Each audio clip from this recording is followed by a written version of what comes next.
Será que o que falta para tu fazer mais dinheiro é conhecimento técnico ou alguma outra habilidade? Sou Natália Arizona e nesse vídeo eu queria falar sobre a lição 6 do livro Pai Rico, Pai Pobre, que fala trabalhe para aprender, não pelo dinheiro. Pai Rico, Pai Pobre é um livro clássico que todo mundo que quer entender um pouco mais sobre o dinheiro deveria ler. Ele traz um comparativo mostrando escolhas e consequências de dois perfis bem diferentes. O pai pobre do livro é o pai do autor. Ele, na verdade, não é pobre inicialmente. Ele é classe média, ele é professor universitário, só que as escolhas dele ao longo da vida fazem com que ele termine a vida pobre. Já o pai rico é o pai de um amigo que vai mostrando para ele uma outra lógica, uma outra forma de olhar para o dinheiro, de usar o dinheiro. Ele começa o livro, na verdade, sem dinheiro, só que ele termina a vida muito rico. Eu já falei sobre esse livro em outros vídeos, vou colocar aqui no card caso tu queira dar uma olhada, mas nesse vídeo eu queria falar da lição 6, que é sobre trabalhar para aprender e não pelo dinheiro. O autor Robert Kiyosaki conta no livro que ele foi trocando de emprego para conseguir aprender coisas diferentes. Ele estava com um trabalho muito bom, que pagava muito bem, que ele tinha muita folga e tinha uma perspectiva de crescimento. Só que ele largou isso para pegar um outro que ia ensinar a ele sobre liderança. Nesse momento, o pai pobre não entendeu, criticou, queria que ele ficasse naquilo que era seguro, que estava pagando bem, e o pai rico deu os parabéns e apoiou essa mudança. E depois que ele estava bem nesse trabalho, que ele tinha entendido essa habilidade de liderança, ele foi para um outro para aprender sobre vendas.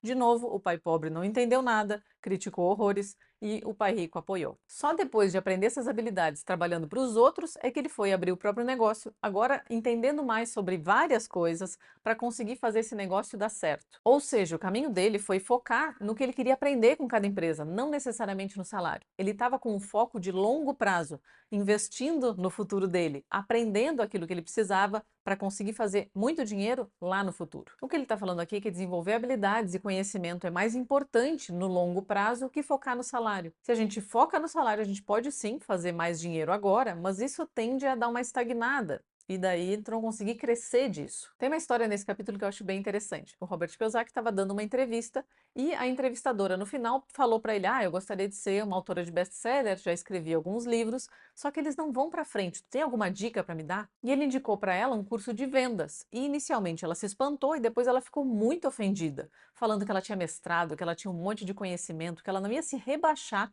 a fazer um curso de vendas. Que isso? Aí o Robert falou para ela que, na verdade, ele era um péssimo escritor, mas que o que ela tinha escrito ali era Robert Kiyosaki, autor de best-seller, ou seja, de livros que vendem muito, não melhor escritor. Daí ela ficou muito ofendida e foi embora. O mundo está cheio de gente inteligente, talentosa, qualificada, mas infelizmente esse talento não serve de nada se tu não souber comunicar isso, se tu não souber vender isso para o mundo de uma forma interessante, que as outras pessoas tenham interesse. E nisso nós mulheres pecamos mais, porque a gente foi ensinada que não é bonito se gabar. É deselegante falar dos nossos feitos, das coisas incríveis que a gente faz. A gente tem que ficar esperando pacientemente que alguém reconheça isso de uma forma externa. Aí a gente pode reconhecer. Mas como é que o teu chefe, teus clientes, as pessoas ao teu redor vão saber que tu faz coisas incríveis se tu não falar sobre elas? E enquanto isso, tem muita gente falando dos seus feitos maravilhosos que, na verdade, muitas vezes nem fizeram nada, são um negócio bem meia boca. Eu procurei, mas eu não achei onde é que eu vi isso. Eu vi um estudo que era bem interessante sobre a diferença salarial entre homens e mulheres. A gente sabe que ainda existe essa diferença inicial em alguns lugares, que um homem e uma mulher são contratadas para a mesma coisa com salários diferentes. Mas não era esse o foco. O foco era quando os salários são iguais inicialmente, o que acontece depois de alguns anos? E a descoberta é que depois de um tempo, os homens costumavam ter um salário maior. Por quê? Porque eles falam mais dos seus feitos, porque eles se exibem mais, eles falam daquilo que eles são bons e eles também pedem aumento. E as mulheres ficam pacientemente esperando um reconhecimento que muitas vezes não vem. Mas será que a gente não podia fazer alguma coisa para consertar isso? Eu participei de um workshop esses tempos que me surpreendeu negativamente. Era um workshop só para mulheres que falava sobre autoestima, sobre autopromoção. E daí um dos exercícios era tu pegar uma folha e escrever os motivos pelos quais tu é incrível. E podia ser na área pessoal, profissional, coisas que tu fez, coisa que tu é, colocar tudo ali no papel. Eu tenho anos de terapia aqui nas costas e também eu empreendo há alguns anos. Então, se eu não souber falar sobre o que eu faço, eu não consigo vender. Então eu tive que aprender isso. Não foi um exercício muito difícil para mim, mas eu percebi que isso não é o padrão, que a maioria das mulheres estava com dificuldade de perceber no que elas são incríveis. E um parênteses aqui, se tu quiser, pega uma folha de papel, pausa esse vídeo e faz esse exercício. No que tu é incrível? E só para depois que tu tiver pelo menos uns 15 ou 20 itens na tua lista. E daí volta pra cá. Teve uma guria que estava ali por perto, que ela escreveu umas 5 coisas na folha dela e ela travou. Ela não sabia colocar mais nada, ela não conseguia lembrar de mais nada, nenhum motivo pelo qual ela era incrível. Aí uma outra falou: Ué, mas e aquele negócio que tu estava falando de manhã, que tu faz no teu trabalho, que os teus colegas não fazem? Tá aí na tua lista? E a resposta dela foi: Ah, mas isso é o mínimo. Só que, se isso é o mínimo, por que que os outros não estão fazendo? E nesse momento deu pra ver a mente dela fazendo. Puf, ela ficou parada assim. É mesmo. A gente classifica muito do que a gente faz como mínimo, como algo que tinha que ser feito. Ou nem percebe que terminou aquela tarefa, já foca na próxima que ainda não fez, na outra coisa que tu ainda não conseguiu, e tá sempre correndo atrás, não para reconhecer isso. E enquanto isso, tem alguém que fez 10% do que tu fez, falando para todo mundo e se achando muito incrível. Será que aprender sobre autopromoção não te traria muito mais dinheiro do que focar numa habilidade técnica, por exemplo? Quando a gente fala de fazer mais dinheiro, muitas vezes a única habilidade que as pessoas conhecem é trabalhar mais. Mas isso tem um limite. Tem um limite de tempo, de esforço, tem hora que isso simplesmente trava. E é aqui que muita gente vai acabar focando em melhorar alguma habilidade técnica para conseguir fazer mais dinheiro. E claro, aprender mais sobre um assunto, melhorar a tua técnica é sempre ótimo. Mas será que é o suficiente? Habilidade de vendas, organização financeira, liderança, marketing, comunicação. Será que isso não é muito mais útil para tu conseguir embalar o teu produto e vender mais? E isso vale inclusive para quem está empregado,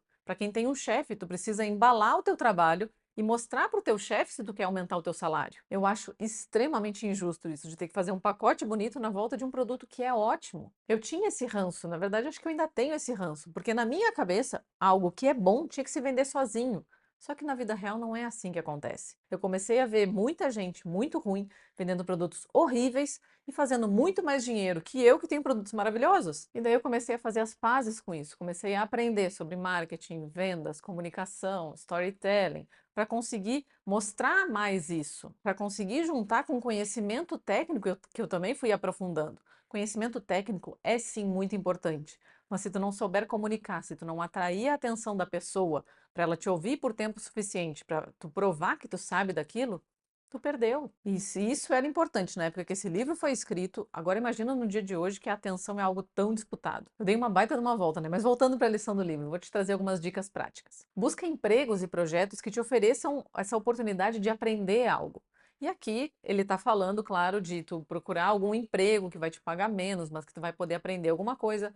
Mas na vida real nem sempre a gente consegue fazer isso, consegue diminuir o nosso salário para aprender algo.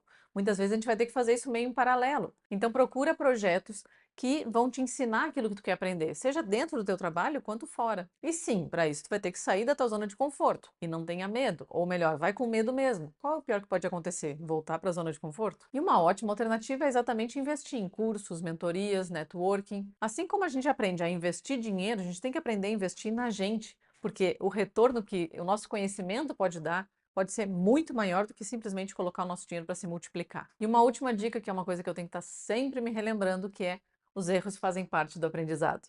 Não dá para começar um negócio novo e acertar tudo, não é assim que funciona. Eu sei, eu já tentei, não dá. Então, olha para os teus erros, mas em vez de ficar, ai meu Deus, eu errei, socorro, olha para eles e aprende com eles. É isso que vai te levar muito mais longe. O conhecimento e as habilidades que tu adquires são teus maiores ativos e isso ninguém te tira. E daí eu te pergunto, o que está faltando aprender, o que tu poderia aprender para ter um ganho maior de dinheiro, seja aumentar teu salário, seja fazer mais negócios? É conhecimento técnico ou é algum outro tipo de habilidade? E como é que tu pode aprender isso? Começa! Ficou com alguma dúvida? Escreve aqui nos comentários que eu te respondo. Se tu gostou desse vídeo, não esquece de deixar teu like, te inscrever no canal e até a próxima.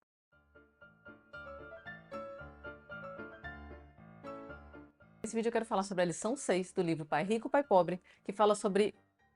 Não lembro. Nesse vídeo eu quero falar sobre... Fala, trabalhe pelo dinheiro, não para aprender a invertir o negócio.